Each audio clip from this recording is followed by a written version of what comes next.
Welcome to the Dream Journal. From the studios of KSQD in Santa Cruz, the Dream Journal is a weekly show where we explore the healing powers of nighttime dreams through conversations with dream experts and with you. Time is keenly found. We are not alone. Water over stone, even if you're by yourself. Even if you're by yourself. In the words of Carl Jung, who looks outside dreams, who looks inside awakens.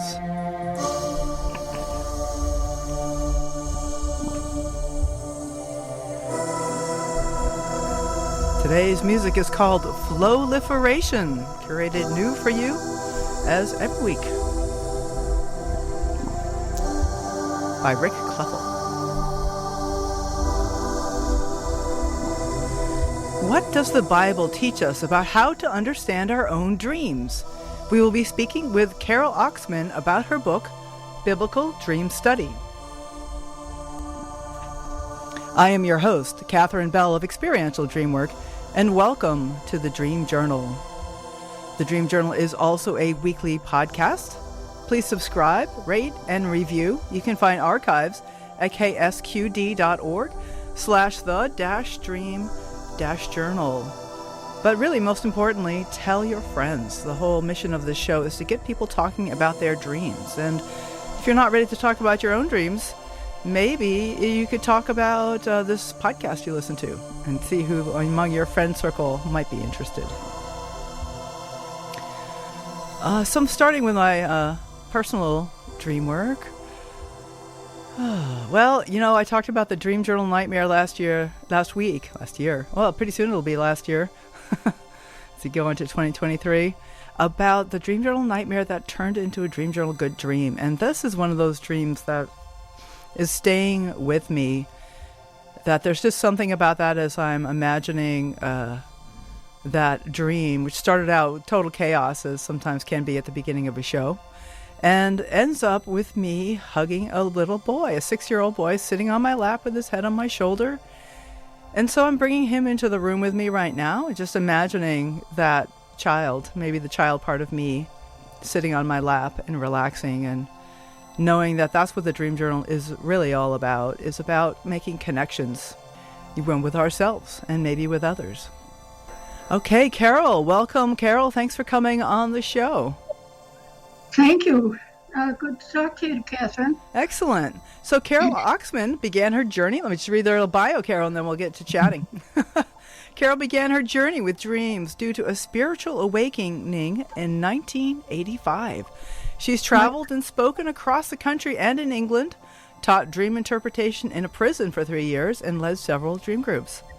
The spiritual experience was so exciting that that's all she wanted to talk about. Unfortunately, the pastor in her Methodist church didn't agree and asked her not to come back. This book, Biblical Dream Study, is her answer to those Christians who don't believe that God speaks to us in dreams. You can find our guest at caroloschman.com. As Carol, C-A-R-O-L, Oschman, O-S-C-H-M-A-N-N.com. So, Carol, hi, good to have you on the show. It's good to be here. Now, you're in New York, upstate New York, as I understand, and so near Buffalo, and just gotten through that really big snowstorm. I'm glad you're still able to join us. I hope this all goes well. Yeah, so far so good. That's all right. We'll take that. So, you know, you've been on the show before. It was a little over a year ago, I think, that you were on the show. We talked a lot about your work with prison inmates and dreaming for others and all that. But now we're focusing today on biblical dream study. And I wonder if you'd like to maybe talk a little bit about your connections having to do with the spirituality of dreaming and how that got started for you. Well, as you said in your introduction, I was tossed out of my Methodist church. And when I volunteered in the prison system, the regular volunteers are a church group in each prison, as I found out. And they worked real hard to get rid of me, and it took 3 years, but they did get rid of me. Okay. The best defense is information, so I wrote this book about the dreams in the Bible. Uh-huh. Its dreams are mentioned 134 times in the Bible. Oh, wow. 134 times. Oh.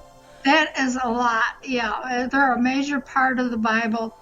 And just think, all the millions of churches every Sunday, the pastor standing up there giving some lesson from some part of the Bible, but nobody talks about the lessons that are in the dreams. Yeah. Uh-huh. Okay. And how did it speak to you? Like, what did you, how did you make the connection in your personal dreams?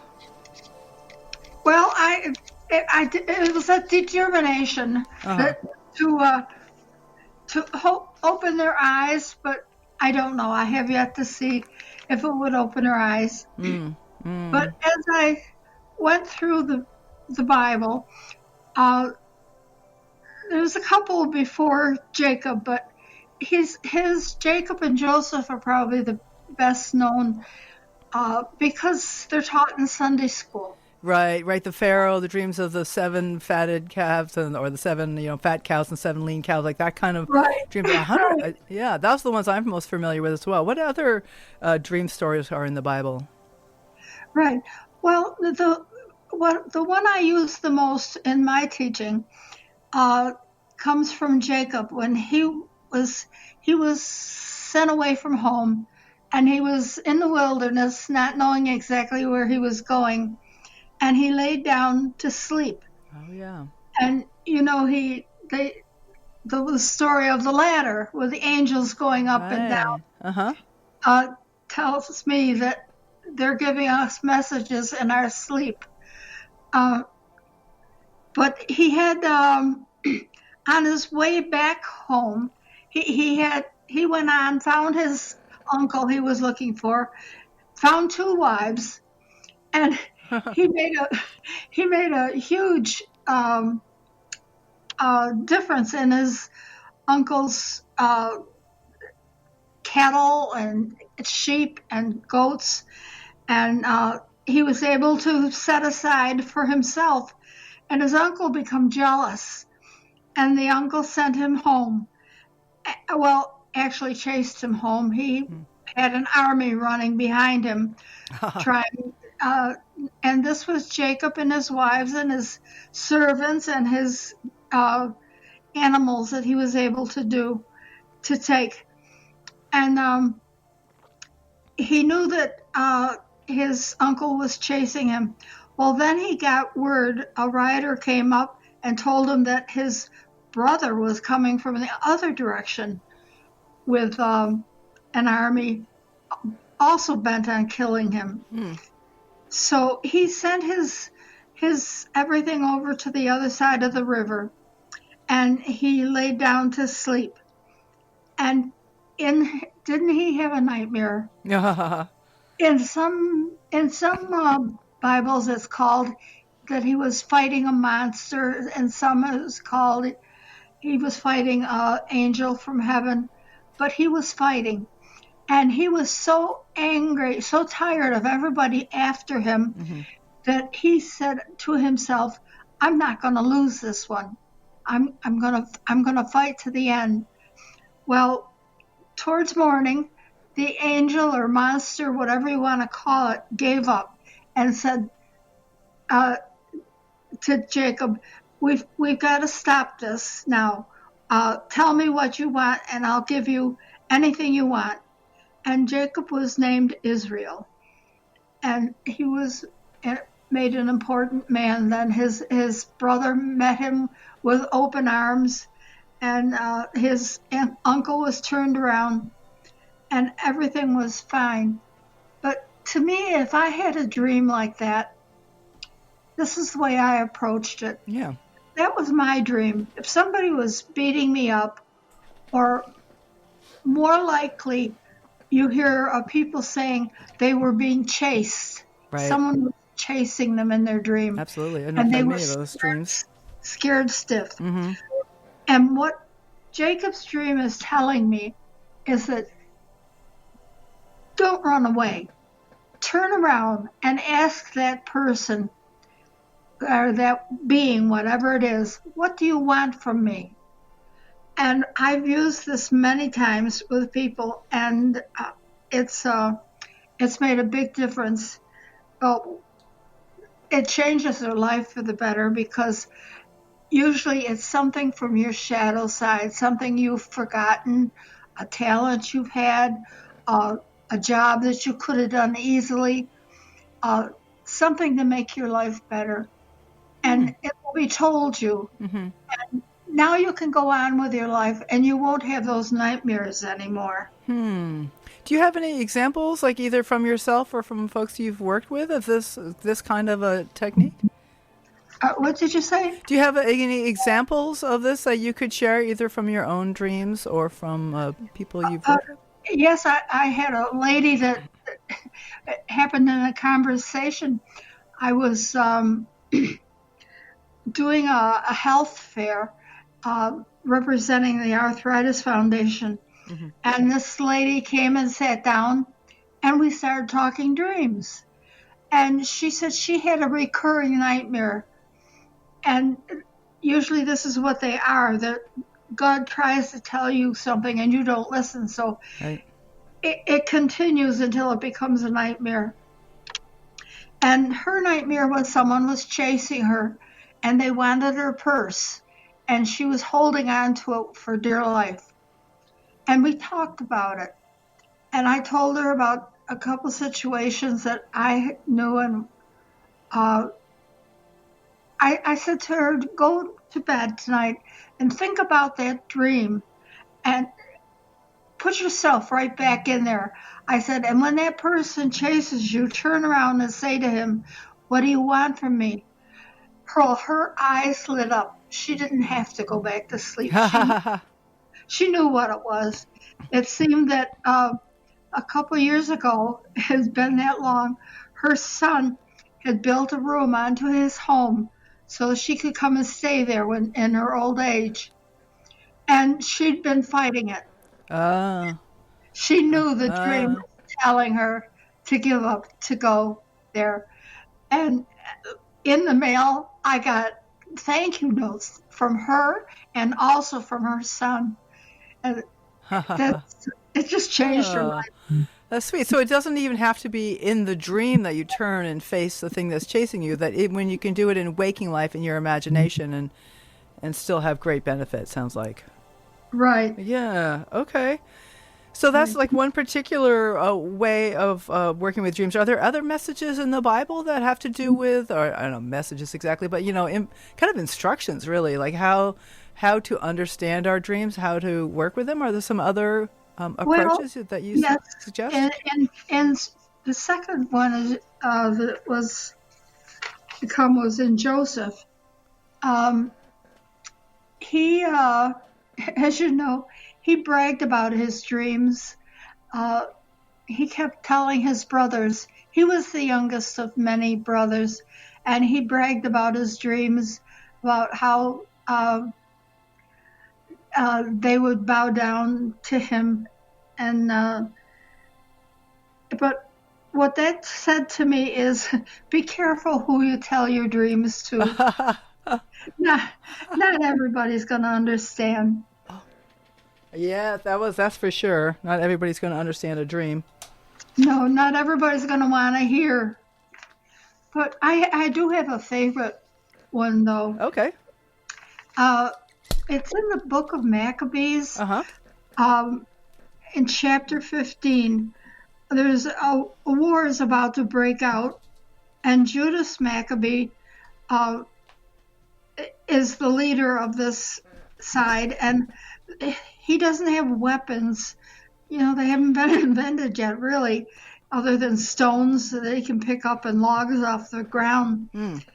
And so he tried to arm his men with confidence that only a belief in heaven can bring. Verse 11 says, he armed each of them so much with confidence in shields and spears as with the inspiration of brave words, and he cheered them by relating a dream. and he reminded him of the times that God helped them before. Mm.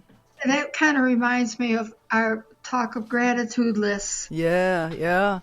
Yeah. So, but the Bible doesn't actually say what the dream is. Is that right? It just says. Well, in the dream, Jeremiah, the prophet of God, stretched out his right hand Uh-huh. and gave to Judas a golden sword.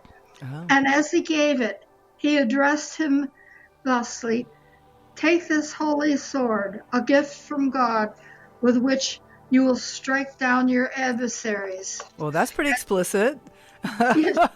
Judas went on to win. Uh-huh. Well, I believe we all have a golden sword in our dreams. Mm. We just have to learn to look for it. Oh, okay. Now, of course, we don't strike down our enemies anymore the way that perhaps they did during those times. How about an example of that kind of a dream in modern age? Like, what would be what would be an example of that kind of golden sword dream for someone that you've worked with or with yourself? Well, it's there's so many things. For me, I was diagnosed with rheumatoid arthritis, and I worked with God. Now, I can't say you can do this with everything because I haven't done it with other illnesses I have, but I was grossly overweight, and I worked with my dreams, and I gradually lost the weight, and I changed my diet, and then we went on a vacation, and when we got to the vacation place, we'd never been there before. I saw all these things that had been in my dreams, and I pulled out my dream journal, and I kept pointing them out to my husband. I said, "That's in my dream. That's in my dream."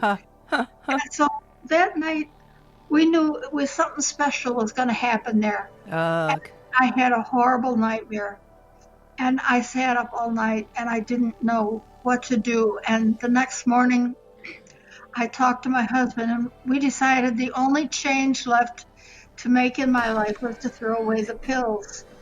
So I did. And when I got home and I got back to the doctor, the rheumatoid arthritis was gone from my bloodstream. Wow. And the pills were designed to combat the rheumatoid arthritis, but they weren't working? Is that those pills? The pills, I didn't need them anymore. Yeah. Okay. In fact, they were causing problems, sounds like. Right. I had just worked with God. I worked with him with my diet. I worked with him with my exercise. I worked with him with, I went from being a marina owner to being a writer. It got me into this dream work rather than what I was trying to do. I grew up thinking I was going to be a bookkeeper. Uh-huh. Now, for the last 40 years, I've been doing the dream work. Oh, 40 years. Wow. Well, there's among my friends, we have a kind of a joke what we call the dreamitarian diet, which is where you eat the foods that show up in your dreams, or you don't eat the foods that that are clearly against your dreams. The dreamitarian. I don't know if you've heard that word. Absolutely. Yeah, that's why I tell I have a dream group that meets weekly on Zoom, and if ever food comes up, they know that's what I'm going to say. Put it in your diet or take it out of your diet. Oh, that's amazing that you really lost all that weight and brought yourself back to health following the guidance of your dreams. Right. Okay. So I'm really curious as why do you think that minister asked you to leave? Like, why do you think churches don't like this approach to dreaming, or what? Because I think you'd agree it's fairly general that there's just not a lot of discussion of dreams in the religious context. Well, my Methodist pastor just said the people were not ready for it, but in my estimation, it was his job to get them in a more spiritual. Yeah, it sounds to me like he was not ready for it. That was like 40 years ago. I have no idea what they teach in the churches now. Let me see. Joseph, as you know, he got his brothers dug a hole and were going to bury him alive, Oh, yeah. and ended up giving him to some men on camels who were going to Egypt. And he ended up in a prison there. And he interpreted dreams for people, and he made friends with people because of his interpretations. And two interpretations that the Bible points out. One is the Pharaoh's baker, and the other is the Pharaoh's wine keeper. They were both in prison for something, and they had similar dreams. They dreamed about what they were doing. The winemaker, he dreamt about plants, vineyards of wine, of grapes, and how he could squeeze them out and give them to the Pharaoh. And the baker, he had a stack of containers on his head that was supposed to be full of buns or baked goods for the Pharaoh, but they weren't. The birds had eaten all of them. He hadn't paid attention, and so the one was going to die, and Joseph knew the one was going to die, and the other was going to live. And then he ended up in the Pharaoh's employ, and he helped. That's when the 7 fat calves and the 7 skinny calves came into play. Mm-hmm. So then we get into kind of precognition, and like how dreams can sometimes show the future. And have you had that experience yourself, or do you think that's something that also comes from God, or is like a kind of a message? Well, I tell people that they should keep the journal, and then every couple of months go back and read, and they will be amazed at the things that happened in their lives that happened first in the dreams. Just tiny little things, but you'll see it, and it kept me interested when I was first starting, and I think it would keep anybody else interested. Right. Right. And it often does seem to be kind of small things, though. Although, in the Bible, of course, they're going to talk about the things that really were important, like the 7 years of famine. Right. The 7 years of plenty followed by 7 years of famine. Like, that's a big, important event. And yet often there might be something like, oh, and I saw a flower on the way to work. Like, that showed up in my dream. And like, how is that important? And, I don't know. Maybe is it just something of keeping your interest and kind of tuning in to what's happening during your day? I don't know why sometimes those things that show up in dreams are just little things instead of like, what about the big questions? I want to know. Maybe it's the point is to keep you interested in your dreams. Mm-hmm. I don't know. But when Joseph advised the Pharaoh, he had to dream for him. The Pharaoh couldn't remember his own dreams. Oh, it was Joseph's dream? Was the 7? I thought that was Pharaoh's dream. Joseph interpreted the dreams for the Pharaoh. Right. He told him what his dreams were. They were the 7 fat calves followed by the 7 skinny calves, and then the 7 sheep. What do you call them? The sheaves of wheat, I think. Wheat, yeah. Mm-hmm. And he interpreted it for the Pharaoh. But what gets me is that how did he know what the Pharaoh dreamt? And I think the Bible is telling us that you can dream for other people, which is what I've done it over 400 times. Yeah, we spoke to a lot about dreaming for other people in our last time when you were on, and maybe you'd like to just share like one of your favorite examples of that, of dreaming for other people. Like, what has that been for you, and what was the result? There's a couple of different ways. One came to me. I didn't even ask for it. It just, all of a sudden, this man was in my dream where I was at a party for him, a congratulations party. And his father, who I did not know, had passed away before I came in the picture, came up to me and talked to me about how great Kevin was. Kevin could do anything he wanted. So I didn't know Kevin that well, and I pondered over it. Finally, I wrote him a note, and I told him about the dream. Well, I got a phone call immediately. He knew it was a message from his father because he'd been wanting to open up a string of gas stations. He wanted his father's advice, and he felt now he had it. But then on the other side, I had a man come into our marina who was trying to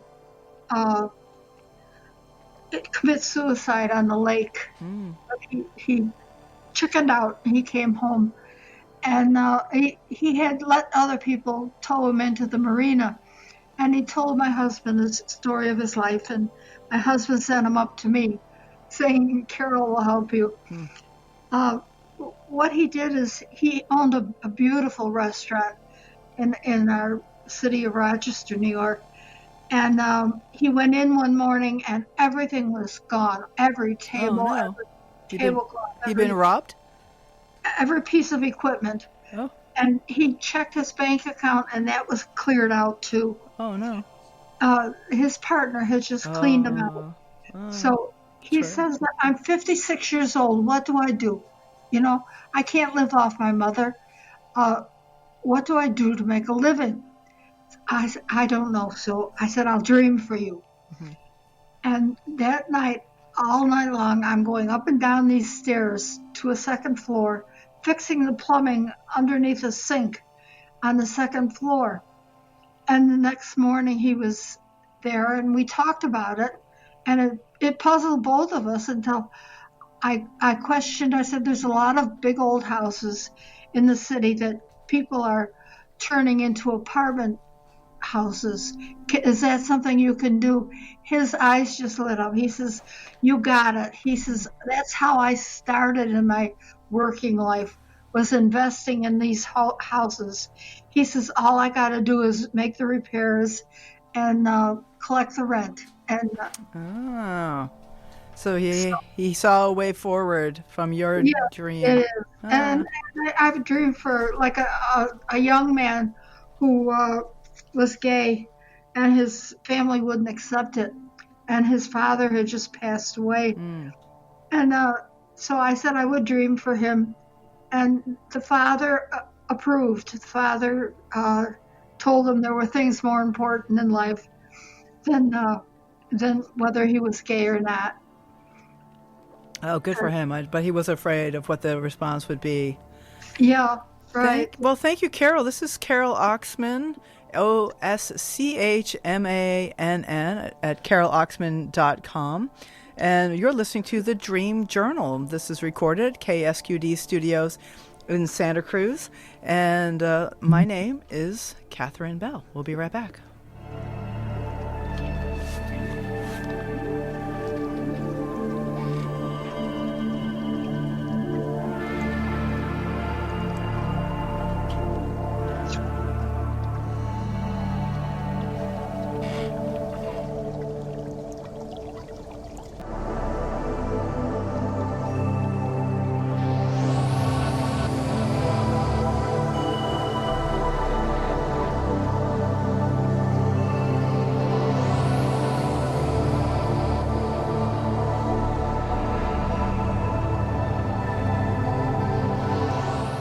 Listening to The Dream Journal. My name is Catherine Bell, and we're talking with Carol Oschman about biblical dream study. So, Carol Oschman, so glad to have you here today. I wanted to talk a little bit about the idea of how dreams help us with grief. Like, what do they do to help us get through the losses of loved ones? Well, I just wanted to make one remark on what we were talking about. Of course, yeah. in the Bible proof that other people came in my dreams, and that man about the gas stations. Paul had a vision of a man in Macedonia needing him. So it's to me that's saying we can, if someone needs us, we'll get a message too. And I always tell people, if there's someone in your dreams that you know, it could be a message for them. It could have entirely nothing to do with you. Okay, So that's a good reminder that sometimes those messages are coming through for us. Like maybe they can't get through to that person for some reason, so they're sending it to us who are paying attention to our dreams. right. So what was your question? I'm sorry. Oh yeah, well I was just curious about how it's something that we chatted a little bit about having to do with grief and how dreams help us deal with loss. And you're welcome to address it however you'd like to. I think I've written a book about that. Oh, well, how about that? I don't know if we've mentioned Biblical Dream Study is a book that you have. You have quite a few books, actually. You find out about it at the webpage. But tell me, what is this book about grief and dreams called? It's called He's Not Gone. Okay. 40 years, so I was doing dream work, and my husband was very much involved in it. He occasionally had dreams, but he was my rock. He stood behind me, listened to all my stories and that. So he was well aware of the dreams. The night before he died, he came in a dream. No, he didn't come in a dream. The dream was I was to go on a plane ride with him, and the plane took off without me.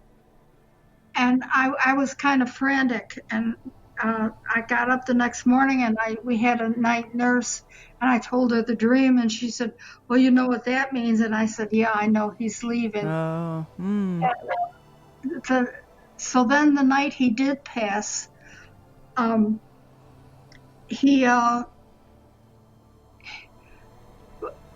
dreamt that I was sitting on the side of his bed, and we were talking. And he says to me, "I'm sick and tired of this dying business."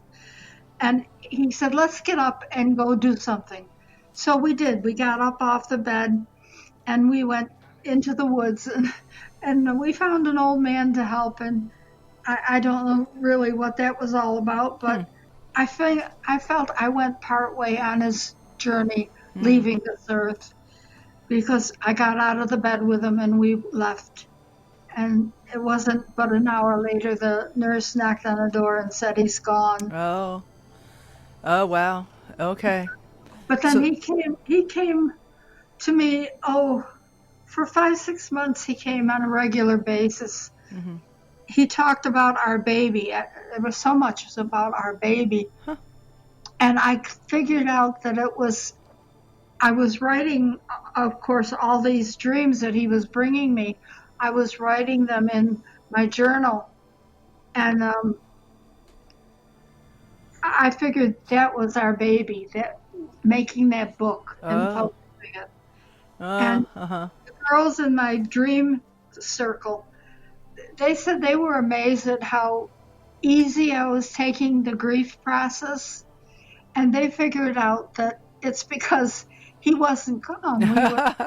We were talking and visiting every night in my dreams, and he let me know. Well, it might sound like a bad thing, but he let me know when my nephew in California and my niece in Philadelphia were passing. And then a couple weeks later, they both did. But sometimes it's nice to be forewarned. You're not as shocked. Right. Well, of course, you'd hope you can forestall it. In the case of like a disease or old age, then there's nothing you can do. But for young people, especially, you'd hope there was something that could be done. But I guess maybe the main thing is just to be prepared. And they're so far away from me, but what the dream was that I was in California, and I was to get a plane to go to Philadelphia and then go to Rochester. And it was just a simple dream. And then to have that happen within a couple of weeks, it was just amazing. Interesting how several of your dreams around death have to do with airplanes and catching planes. I mean, it's a very common theme in dream work, and in particular, I've had an ongoing theme about being in a hurry to catch a plane. And maybe there's no hurry, and in fact, like over time, I've seen these dreams of mine as primarily about being in a hurry, like literally rushing, and the kind of being in a hurry mentality that leads to so much stress in my life. And as I've learned to kind of let go of that, then the dreams have started to ease up where I'm not, like I had a dream recently about, I actually was in an airport, but I was using a janitor's cart. So maybe I wasn't even trying to catch the plane. I was just like at the airport. And it's interesting if the airports are kind of a liminal space, like between here and there, and catching a plane is something about going on. It's a collection of a lot of people, and it might have to do with your work. You know, Well, you're reaching a lot of people when you stay right where you are. yeah. Oh, interesting. Okay, so like, if you don't mind, I'm just gonna jump on that a little bit to explore that dream a little more. That if I imagine that I am at the terminal, I'm a janitor, but that's it seems like a lowly position, but I'm helping people come and go, and it's certainly true that in the work I do with other dreamers, I'm very much assisting people as they go through their own life, and I just have like little windows of time with them that I get to connect, and then they go off and do their own life. Right. Yeah, Well, I like that perspective. to go back to our original topic, the very well known are the dreams of Mary and Joseph, the parents of Jesus. How angels came and told them what was going to happen, and told Joseph not to be afraid, to go ahead and marry Mary. Right, right, right. And even Mary's cousin got dreams confirming that this was going to happen. And I think it's just more advice that God talks to us in dreams. It's interesting. And, Sometimes it seems like they're described in terms of visitations, or some kind of like spiritual visitations during the day. But even Carl Jung, when he wrote his Red Book, he didn't talk about his own dreams. He talked about visits from these different characters, and yet surely many of the things that he described really were dreams, and yet he didn't call them that. I've heard. I went to a dream school for a while, and I learned. That's where I learned about Carl Jung, and studied a lot of his work. And a lot of people didn't think he was spiritual, but I think he was. I think he just had to hide it, because that's the only way you were going to get your word across, is if you made it science and not spirit. Right, he was wanting to be taken seriously, like the science of psychology, and yeah, maybe that's why he didn't publish the Red Book during his life, because there's a lot of spirituality in the Red Book. Oh, right. Yeah, Right. yeah. And so it's interesting, like this religion versus spirituality, or maybe a religion different kind, that there's considerable overlap, and the dreams seem to address both. Like, I wonder if you have any thoughts about that. Like, what's come up for you over the years about the religion versus spirituality? Well, and there's twice in the Bible the exact same words in Joel and in Acts. It is, and afterwards I shall pour out my spirit on all people. Your sons and daughters will prophesy. Your old men will dream dreams. Your young men will see visions. Even my servants, both men and women, I will pour out my spirit in those days. I will show wonders in the heavens and on earth. And I think that's what's happening now as far as spirit. Oh, so the spirit is now not necessarily confined to religion. That it's not necessarily confined to like the four walls of a church, And I wonder if that's why some of the ministers feel somewhat threatened by dreams, and that if you start saying like God speaks to you through dreams, then you start talking about like, is this, am I on the way to the funny farm? Or, that's what people who've lost their grip on reality say. And, maybe the religions still want to have some guidance in terms of which dreams to pay attention to. But what do you think about that? There's two places in the Bible that are against dreams. It says in Moses, when he's handing the reins of his lifetime over to the next person, it's in Deuteronomy 13. He says not to pay attention to people with dreams, and but he doesn't say not to listen to your own dreams. Oh, huh. I think the warning. I think it's a little bit misinterpreted. It's been interpreted so many times. And then Sirach, he calls dreamers fools. He has one caveat. He said, unless the dream is from the one most high. So even he, comes back to letting God have the high road.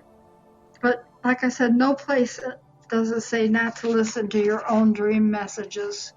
Yeah, exactly. And maybe there is some wisdom there in that it's like the dreamer's aha, like only the dreamer really knows what their dream means. And we can give ideas to other people about their dreams, but we don't really know what their dream means. Only they know. No matter what no matter what we've done in the past, that all we need to do is to believe. And it's been proven in my work in the prison. They couldn't. No matter what they believed or did not believe, they dreams that would improve their lives, and it would make a believer out of them. Oh, but by listening to their own dreams, is that what you're saying? That working with the prisoners in dreams? By listening to the good things that came in their dreams that would change their lives. And one lady, she was the very first night, she had a dream that she was going into the morgue to look at her identify her boyfriend's body. She pulls back the sheet and no emotion, covers him up, and she's on her way out, and she pulls out a drawer, and there's a baby sitting up playing and having fun, and she pushes the drawer back in. And she left, but then she got to thinking about the baby, and she turned around and come back, and there's her boyfriend sitting up playing with the baby. And she says to me, no way am I getting back with him. He's a bad dude. She says, don't tell me that dream says I'm going to get back with him and have a baby. So we investigated the different parts of the dream. He was, of course, a part of her. Yep. And what in her was dead. And we figured out that her ability to make a living for herself was dead. Oh. Her faith in herself was dead. And the baby was also part of her, and it wasn't brand new. It's something she had to know because it was sitting up and playing and having a grand old time. And everybody else in the room shouted out, "It's your music." Oh. It seems that she was doing quite a bit of singing in the prison. And so I advise her, whatever job she takes, to join a church, if only to be in the choir, to keep that music in her life, and maybe advertise to sing at weddings or wherever. And that week, I got a call from the chaplain saying that many lives were changed that night, just from listening to other people's experience. Oh, yeah, that's the wonderful thing about groups is that, one person shares a dream, but everybody in the group gets something out of it, that we all get to take that on as like our own dream, and to be inspired by the person who's dreaming and the things that they're learning, and so we get to learn. I love groups. It's something I'm very passionate about myself. Yeah, if you want another one from the Bible, is Gideon. he was facing a war with much fear. And in a dream, he's told his doubts are foolish. God told him to sneak into the camp at night, the enemy camp, with one trusted person. So he wakes up, and he and a friend go sneak into the enemy camp, and they overhear a conversation about a dream one of the enemy had, that a big ball would overrun the camp, crushing them, and they knew they were lost. They knew that Gideon would win the war, and Gideon, hearing the dream, knew that he'd won. And I just think that's so nice that if you can write your dreams, and if you can understand them, it's a puzzle. I know to understand, but if you can figure them out. Well, just to be a little playful here, Carol, what if the other commander also had that dream, but they didn't win, so nobody wrote down what he dreamed about? No. Right. I'll talk to the authors of the Bible. That's just something I always chuckle about. Like after a sports team wins, and then they're talking to the star player, and they say, well, God helped me to win. Like, well, I think everybody else was praying too. Yeah. But I have a true life happening with that, about that subject. There's a book called The Third Reich of Dreams. I don't know if you're familiar with it. No, I don't know that. It's by Charlotte Burdett. Beradt. She was a reporter in Germany just before the war. And her little secret hobby was writing people's dreams. She'd get them to tell her the dreams, and she'd write them. Well, she knew that the war was coming, and she got out of there. She went to England first, and then she came to the U.S. And here she wrote the book. And it's really fascinating. The one dream I liked most, this factory owner, they were building something, I don't remember what, but in his dream, an army marches in, and all work is stopped, and they're told they're going to make armaments for the German government. And I'm thinking to myself, if all these people that had dreams like that, if they had stood up and said, no, we're not going to take this, maybe it wouldn't have happened. Well, Carol, this is amazing. We have a few minutes left. Was there something else that you were wanting to talk about? You were something about a play or cartoon, or do you want to tell folks? I kind of want to impress on everybody that there's Samuel, there's Saul. There's quite a few people in the Bible. My pages are sticking together. I guess there's so many dreams. Yeah. 134 mentions of dreams in the Bible is what quote you started with. So, Carol, you have this book, Biblical Dream Study, and I know you have quite a few others, including When God Stood Up and working with prison dreams, I think. Yeah, Finding Spirit in Prison Inmates' Dreams. There it is, yeah. And so if your listener are interested, you can go to caroloschman.com, Carol, and then Oschman is OSCHMANN.com. Do you have any other way you want folks to get in touch with you, or should they go through the webpage, Carol? The webpage will work. I do have if the email is, my last name at Verizon.net. Okay. Oschman. And I'm glad to help anybody with their dream. Fabulous. Well, do you have any how to do dream work? Final encouragements for our listeners? Well, yes. Don't go through life miserable. Oh. God doesn't want you to do that. Oh, thank you. That is so amazing, and that is a wonderful finish. Thank you so much, Carol. Yes. Well, thank you very much for having me. All right. Well, take care now. Okay. Thank you. Bye-bye. Bye now.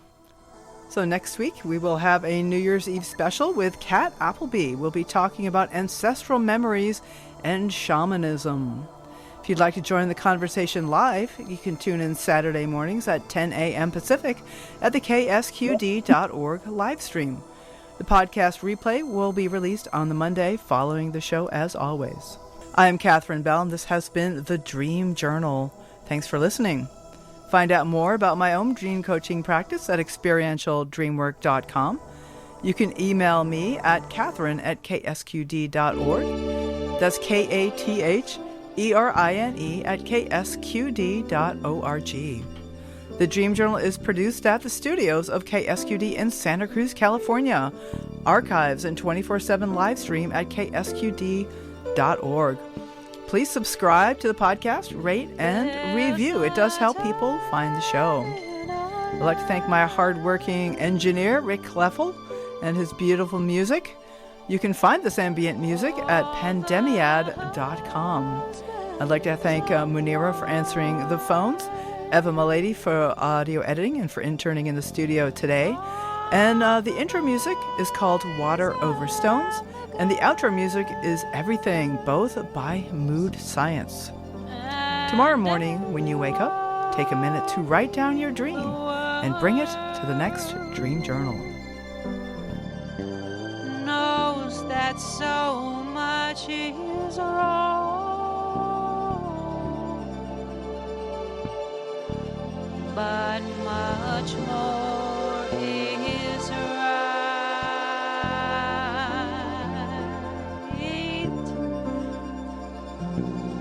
We see in the darkness by shine.